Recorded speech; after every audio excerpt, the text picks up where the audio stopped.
দিবে না কিছু নি মিয়া ভাই টাকা পাইছে কনে আব্বার যে টাকা সেই টাকা পাইছে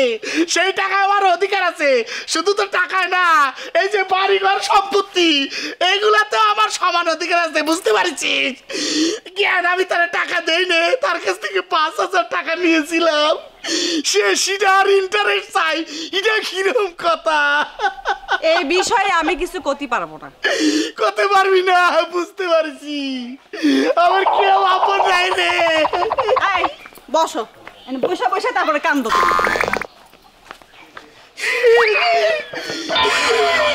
বৈশা বৈশা কাঁদবো সমস্যা আছে কিছু এটা কোনো কথা ও খোদা আপন ভাই হইয়া বয়স হইয়া আমার টাকা দে না রে 1, 2, 3 ঢাকায় জমি জিতে নি 100% ক্যাশব্যাক সহ 20 কোটি টাকার পুরস্কার ওই বাজার সাথে কি লাগবে বললে না তো হ্যাঁ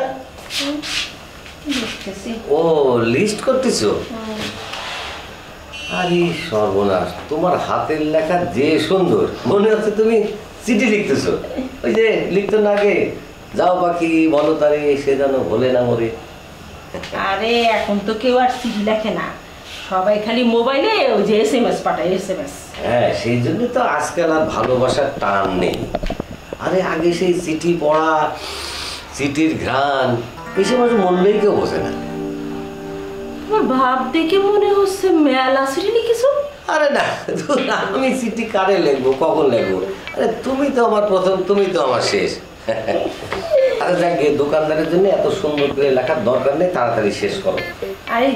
লিস্টটা হয়ে গেলে আমি তুফানে পাঠাইতেছি কেন তুফান যাবে কি জন্য আমি আছি না এটা কেমন কথা তুমি বাড়ির জামাই রোজ রোজ বাজারে যাবা বাজার করে আনবা মানুষে কি করবে কও ও সেইটা বলতো সম্মানের বিষয় তো ঠিক আছে আমি তুফানকে সাথে করে নিয়ে যাবো আমি বাজার করে দিবা না বোঝা টেনে নিয়ে চলে আসবে ঠিক আছে তাহলে পরে কি আবার জিনিস নিয়ে আসবে 1, 2, 3 ঢাকায় জমি জিতে নি 100% ক্যাশব্যাক সহ 20 কোটি টাকার পুরস্কার ক্ষমা করছে বাজার লিস্ট দেওয়ার জন্য তোর লিস্ট নেওয়া লাগবে না তুই ব্যাগ নে আপনি যাবেন নাকি তা আমি যাবো না কেটে যাবে আমি এই বাড়ির বড় যাবে না আমার একটা দায়িত্ব আছে না আচ্ছা তুই যা আমার কাছে জিজ্ঞেস কর কাঁচা সবজি কি কি লাগবে হ্যাঁ আর আমি ফর্দটা তো দুলাবারে বুঝিয়ে দিচ্ছি যা খুশি হতে পারলো না মনে হয় কে তুফান দেখলে না কিরকম মন মরা হয়ে চলে গেল বাজারে যাওয়ার জন্য কি আগ্রহ তার তুমি এখন গরুর ভুসি খাওয়াতে যাবি বলো দেখবা নড়বেই না আরে আজকালকার সমস্ত গরু ঢোলের মতো গরু আর ওর গাফিলতির কারণে আমাদের গরুগুলো দেখছো কিরকম কঙ্কাল সার ঠিক আছে